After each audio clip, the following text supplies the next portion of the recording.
Reports make it easy to keep an eye on revenue, work in progress, customers, and more. All paid Kickserv plans have access to over 20 default reports that are preloaded and ready to run.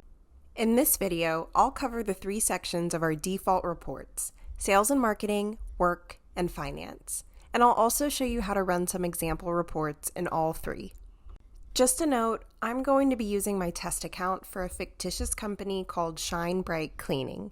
The company is completely made up, and so are the customers.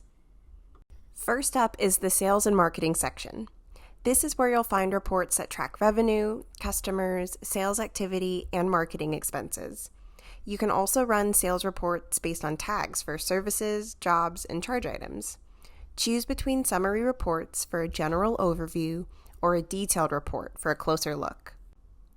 Here's an example of the customers report, the revenue by service report with a detailed view, and the revenue by service report with a summary view.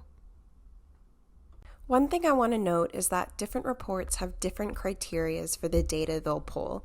For example, some reports will only pull jobs that are marked as complete. Other reports only care that there's a job record in the first place.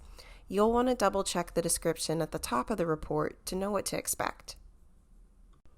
Under work, you'll find reports to track expenses, productivity rate, and to see what jobs have been completed.